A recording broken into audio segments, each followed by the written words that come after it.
The strange knock. At night on the space station was quiet.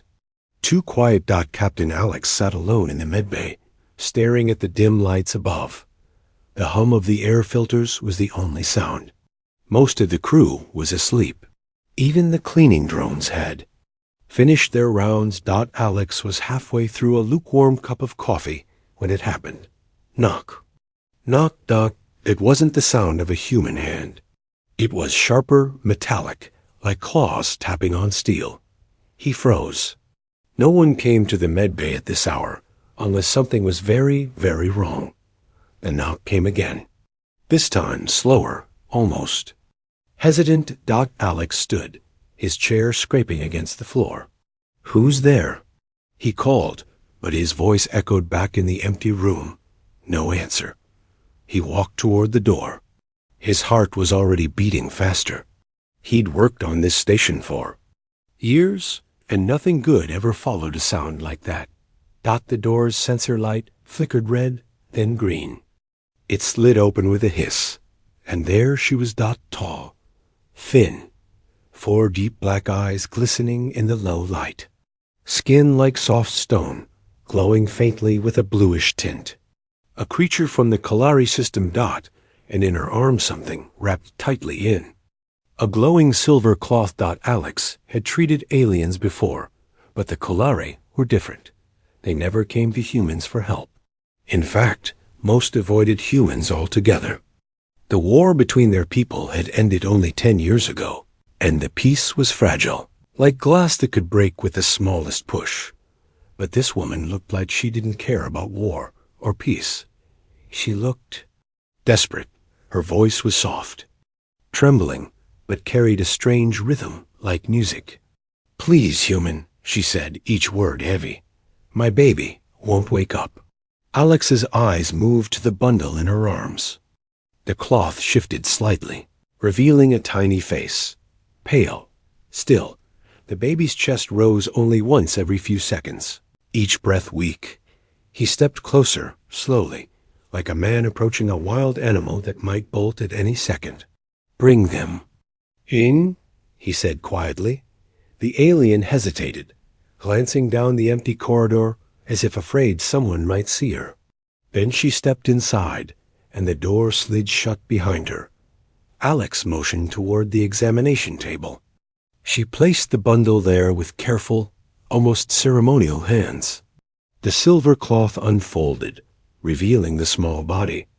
The baby was unlike anything Alex had seen. The skin wasn't smooth. It had faint, glowing lines running across it, like circuits etched into living flesh. The eyes were closed, lashes trembling slightly, as if caught in some dream. Alex picked up a scanner and passed it over the child. The screen blinked and displayed nothing. No biological data, it read. The scanner couldn't even recognize the species. "Technology won't work," the mother whispered. "Your machines. They cannot read us." Alex put the scanner down. He had been trained to handle situations like this, the cases where advanced tools failed and only hands, eyes, and instinct could save someone. He pressed 2 fingers gently against the baby's neck. A pulse, weak, slow, unnatural. "How long?" he asked. 3 cycles, she said. That was Kalari time, but Alex knew enough to translate. Almost 6 human hours. He felt the baby's forehead. Cool. Too cool. The mother's 4 eyes fixed on him, searching for any sign of hope. "You will help?" Alex met her gaze. "I'll try." Something flickered in her expression, a mix of relief and fear. She stepped closer, speaking in a low voice. "If others see me here, they will. Take my child away. I cannot lose him." Alex understood. The station had strict rules about alien visitors in human-only sections. Rules that didn't care about sick children. Before he could respond, footsteps echoed in the corridor. Heavy, coming closer. The alien's head snapped toward the sound. Her breathing quickened. Alex moved fast. He grabbed the silver cloth, wrapped. The baby again, and motioned for her to stand behind the supply cabinet. The door slid open again. Two human security officers stepped inside, faces hard. "Everything all right, Captain?" One asked, scanning the room. "Just me," Alex said casually, forcing a smile. "No emergencies tonight." The officer's eyes swept the medbay, then lingered on the cabinet for a second too long. Alex's pulse hammered in his ears. "All right," the officer finally said, turning to leave.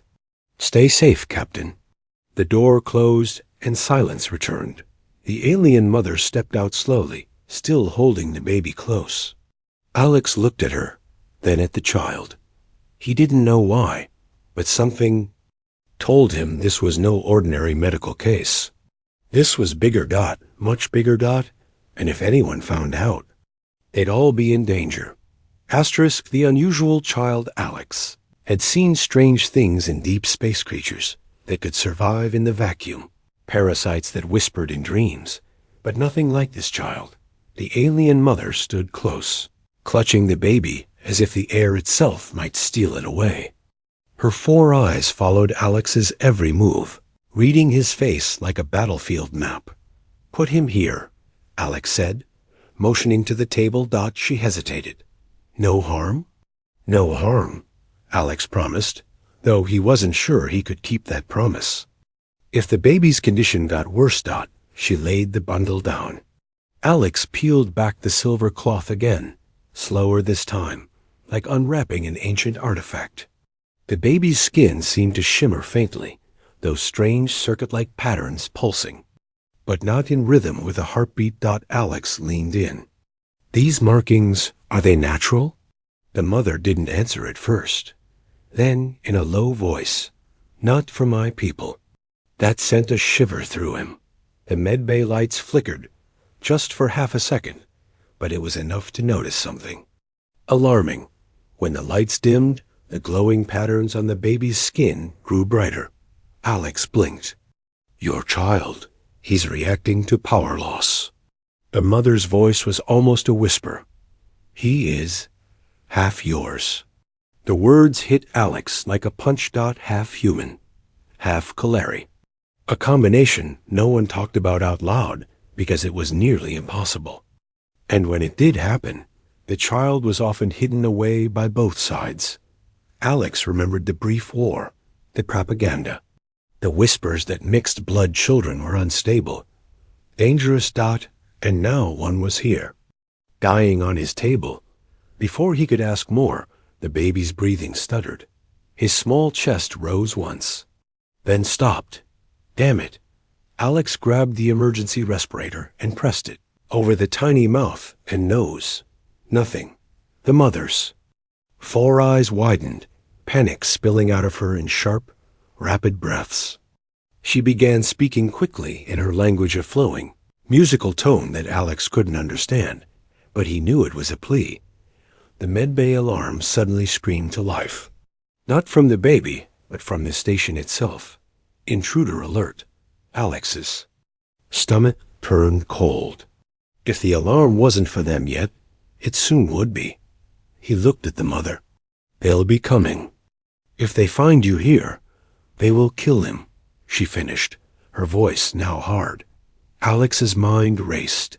He couldn't revive the baby with the tools here. Human tech wasn't reading the vital signs at all. He needed something old, primitive, something that worked on all biology, no matter how alien.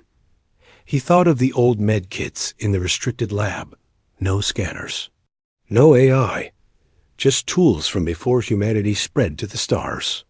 They might be the only chance, but to get there, they'd have to cross 2 corridors, crawling with security. The baby twitched once under the silver cloth. His markings flickered, then dimmed further. Alex made his choice. He pulled open a supply drawer and tossed the mother a plain gray cloak. "Put this on. Keep your face down. Don't speak unless I tell you." She obeyed without question. Alex lifted the baby himself, tucking the small bundle against his chest. The heat was fading fast. The door hissed open, and the two of them stepped. into the dim hallway. The station's emergency lights flashed red, painting everything in blood-colored shadows. Every sound felt louder, the distant clank of boots, the hiss of pressure doors, the echo of his own heartbeat. Halfway to the lab, they saw them 2 security drones gliding silently, scanning the corridor. Alex stopped dead. If the drones detected alien life signs, it was over. The mother shifted beside him, her eyes darting toward the nearest air duct. Alex followed her gaze, then nodded. They slipped inside just before the drones floated past. Inside the narrow metal tunnel, Alex crouched low, one hand cradling the baby, the other gripping the cold steel. Then he heard it, a sound not from the baby, not from the mother, but from deeper in the duct. Something else was moving toward them, and it wasn't human. Asterisk the race against time. The sound came again. Scrape, scrape, scrape. Alex froze in the dark metal tunnel. The baby was limp against his chest, the faint glow of its skin barely visible under the cloth. The alien mother's breath caught. He could feel the tension in her body. That's not security, Alex whispered. The scrape grew louder, followed by a soft clicking sound like claws tapping rhythmically against metal. Something was crawling toward them through the duct. The mother's voice was tight. They sent a hunter. Alex didn't like the sound of that. Define hunter. They smell the life they are sent for, and they do not stop until they have it. Fantastic. He was stuck in a steel tube with a dying child and a tracker beast that apparently had a perfect GPS built into its skull. The clicking quickened. Whatever it was fast. Alex grabbed the mother's arm. Move. They scrambled forward, knees scraping against the metal floor. The tunnel was too narrow for speed, and every bump risked jostling the fragile child. Behind them, the sound was gaining. The mother risked a glance back. Her 4 eyes widened. It's here. Asterisk Alex didn't want to look, but he did and instantly wished he hadn't. The thing was a nightmare given legs. Long, spider-like limbs bent in impossible angles, each ending in a hooked claw. Its body was slick, black, and segmented, like living armor. But its head was wrong. No eyes, no mouth, just a circular disc that pulsed faintly, as if breathing. And then it spoke, not in words, but in a deep, vibrating hum that Alex felt in his bones. The baby stirred against his chest, its markings flashing brighter like a beacon. Alex's stomach dropped. It's tracking the glow. The mother's voice was fierce now. Then hide it. Alex yanked open his jacket and shoved the baby inside, wrapping it in the dull gray lining. The glow faded from sight, but the hunter's hum deepened, angry, like it knew its prey had just gone invisible. The tunnel split ahead led toward the maintenance hatch near the restricted lab, right toward the power conduits. Alex made a snap decision. He shoved the mother toward the left. Go, I'll lead it away. Her eyes flared. No, you can't outrun. Go. He barked, shoving the baby into her arms. Get to the lab. Keep him breathing. Without waiting for her reply, he turned and ran down the right tunnel, slamming his boots against the metal to make as much noise as possible. The clicking behind him followed instantly. The duck shuddered under the weight of the thing chasing him. Every second, the distance closed. Alex spotted a junction panel ahead and yanked it open. Wires and coolant tubes hissed at him. He didn't have a plan, but plans were overrated when a nightmare spider was 2 breaths away from eating your face. As the hunter lunged, Alex slammed the panel shut and hit the emergency coolant purge. A blast of freezing vapor shot through the tunnel. The hunter shrieked, not in sound, but in a sudden, piercing vibration that rattled Alex's teeth. The creature recoiled, its claws scraping wildly as frost foamed along its limbs. It wasn't dead, but it was slowed. Alex didn't wait to. See how long that would last. He spun around and tore back down the tunnel toward the lab route. He emerged into the maintenance corridor just as the mother reached the lab door. The baby was still alive barely, but the markings had dimmed almost to nothing. The mother's voice cracked. "We're out of time." Alex slammed his palm on the access pad. The door scanned his ID and turned red dot access denied. Ariesterai CTE swore under his breath. The only way in now was to break in. And breaking into a restricted human lab, with security already on high alert, was the kind of thing that could get him permanently erased from existence. But then he looked at the baby Dot, and for some reason, the thought hit him hard. If I let this kid die, humanity will regret it for the next 100 years. Asterisk. The alien secret the red access denied warning blinked on the lab door like it was mocking him. Behind them, somewhere in the ducts, the faint scrape of the hunter had started again. The mother's voice was tight. "It's coming." Alex pressed his palm against the pad again, harder, as if he could bully it into changing its mind. Come on. The door beeped. Still red, he exhaled sharply, then reached into his jacket and pulled out a slim black card illegal station override key, a relic from his less-than-perfect past. "Hope you're worth the trouble, kid," he muttered. He slid the card in. The pad's light flickered yellow, then green. The heavy door hissed open. Inside, the restricted lab smelled like dust and cold metal. The lights here were dim, almost forgotten. Shelves of sealed cases lined the walls old medical gear from Earth's early days in space.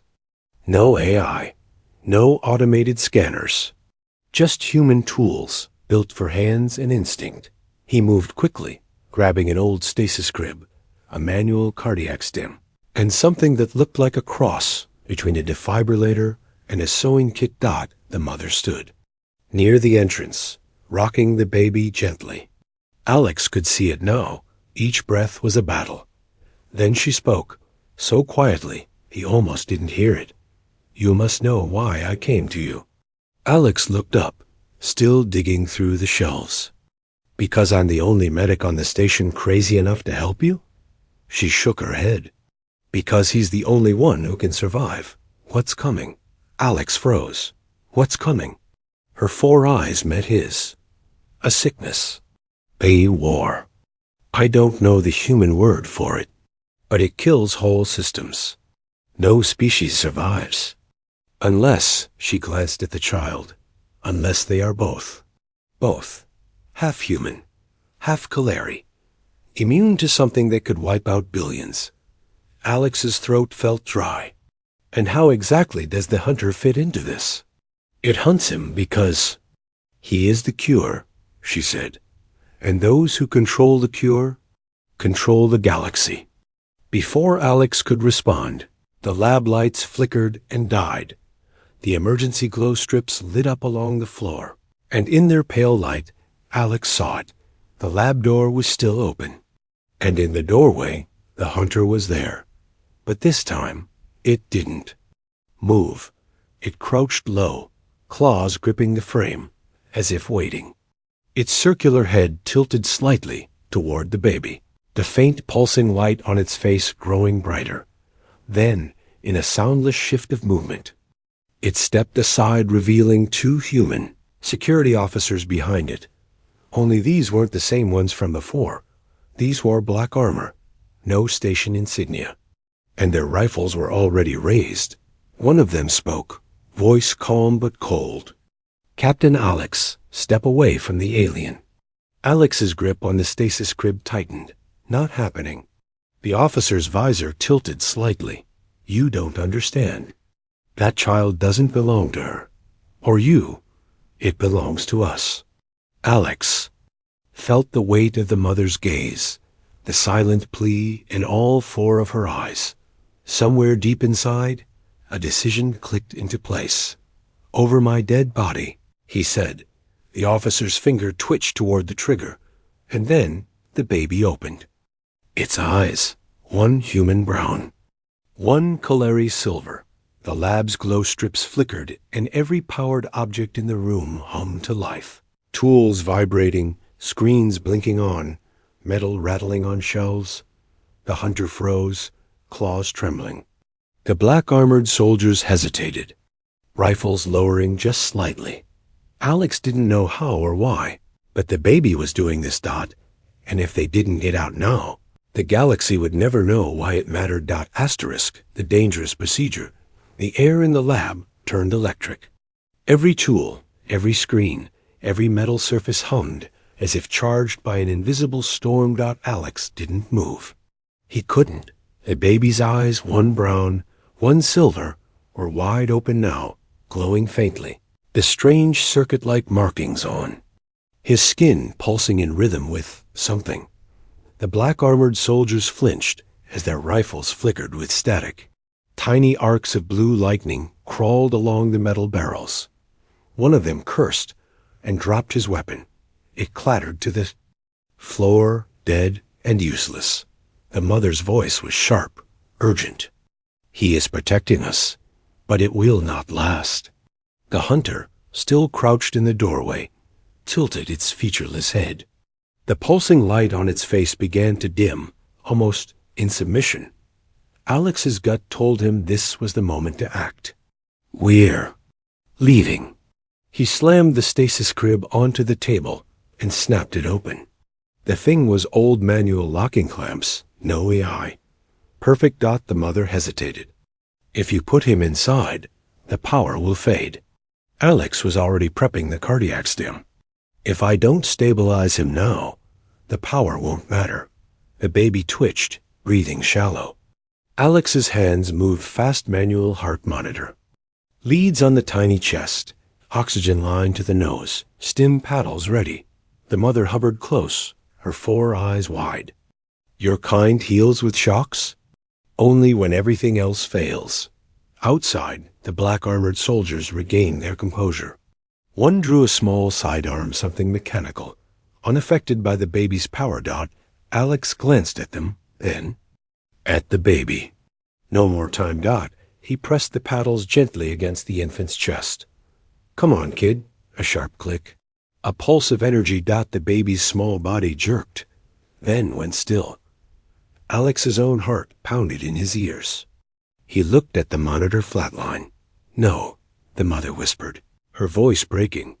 The soldier stepped forward, weapon raised. "Step away from the asset." Alex ignored him. He recharged the paddles, sweat dripping down his forehead. "Not done yet." Second shock. Asterisk this time. The markings on the baby's skin flared bright, so bright, the entire lab lit up like a lightning storm. The soldier staggered back, shielding his eyes. The hunter recoiled with a low, vibrating hum. The monitor beeped. Once, then twice heartbeat. Weak, but real. The mother's voice trembled. "He lives." Alex exhaled hard. "For now. But we have to move." The baby's glow was stronger now, and with it came a side effect. Every powered door in the corridor outside hissed open and shut on repeat. Somewhere deeper in the station, alarms blared, and then Alex realized the truth. They're not the only ones coming for him. The mother's 4 eyes widened. The signal. She didn't need to finish. The baby's power wasn't just affecting the station. It was broadcasting. Calling things.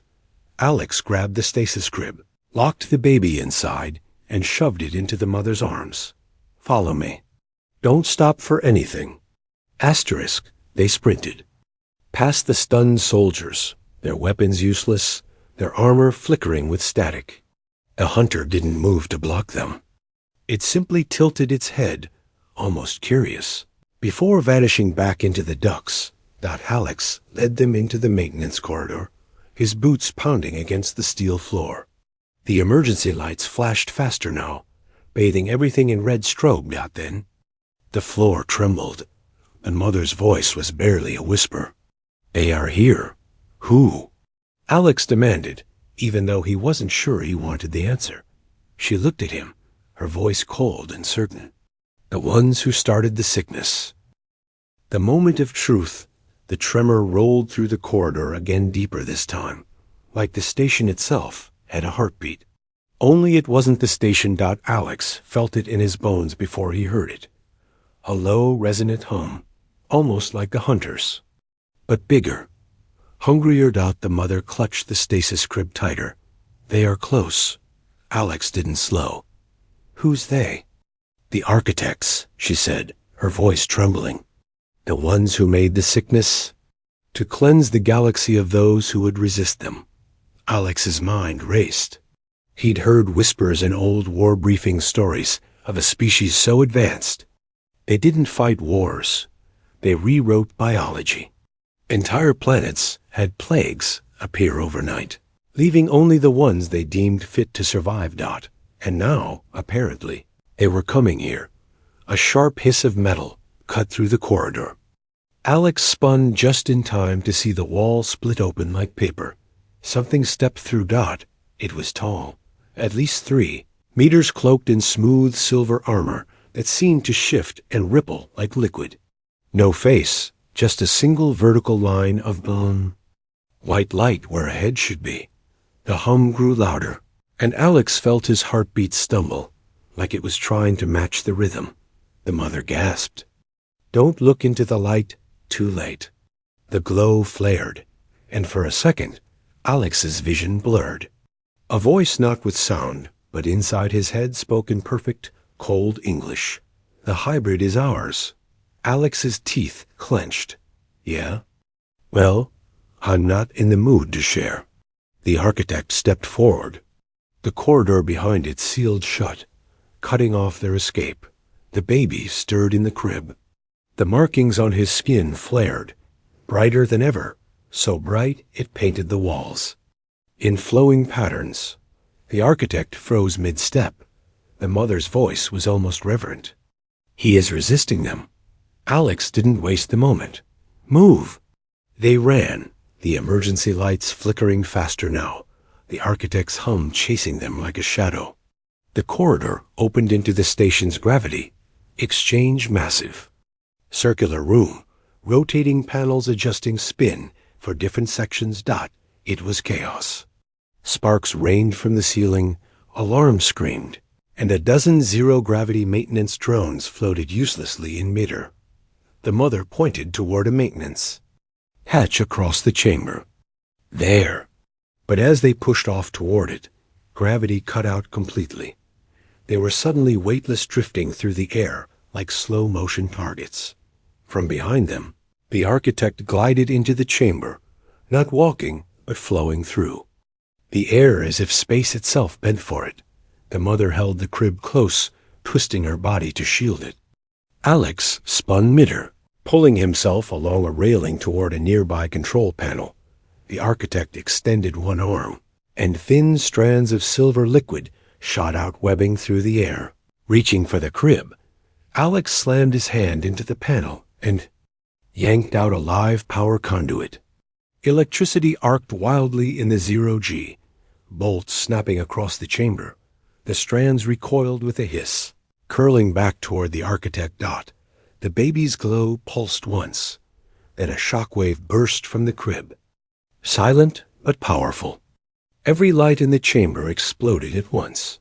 For a second, there was only darkness. Then the glow returned, emanating from the child, revealing. The architect was gone. Alex's chest rose and fell in ragged breaths. Where is it? The mother shook her head. It's not gone. It's waiting. They always wait.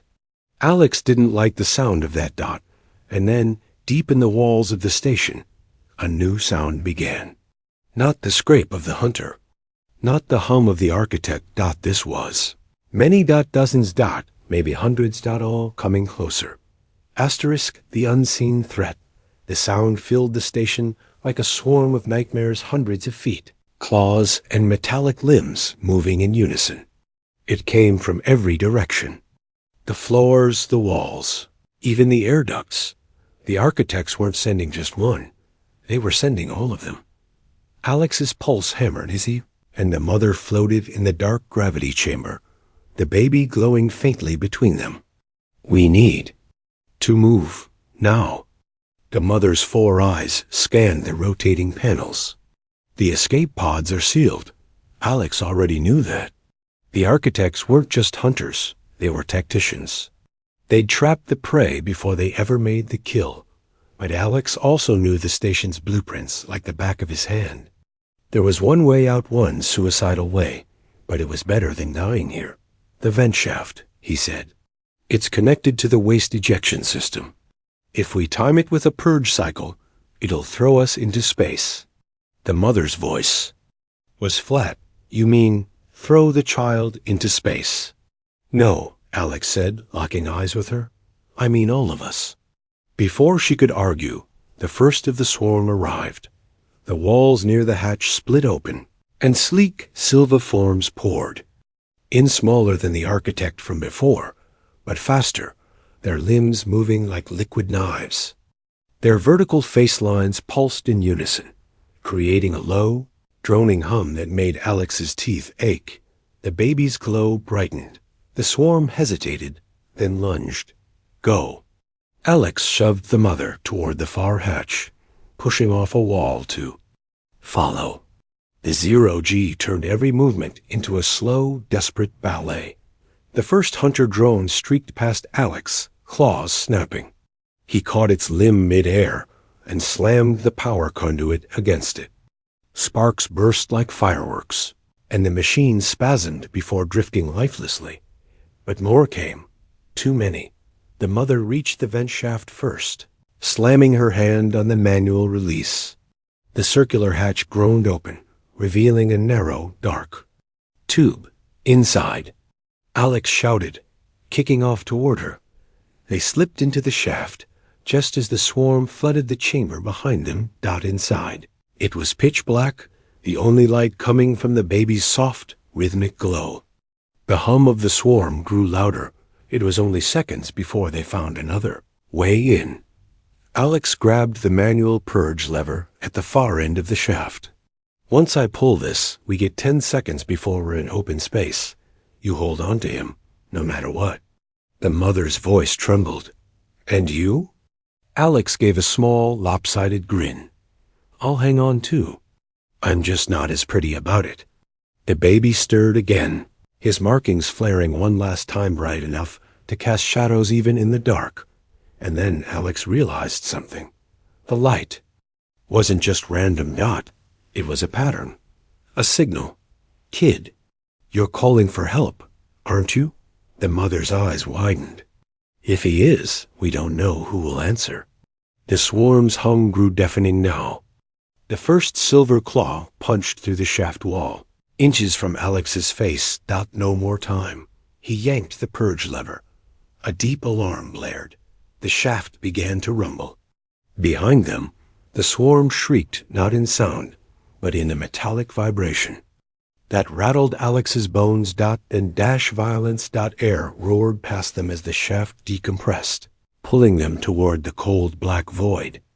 The baby's glow flared blindingly bright, and for a heartbeat, Alex thought he heard something impossible.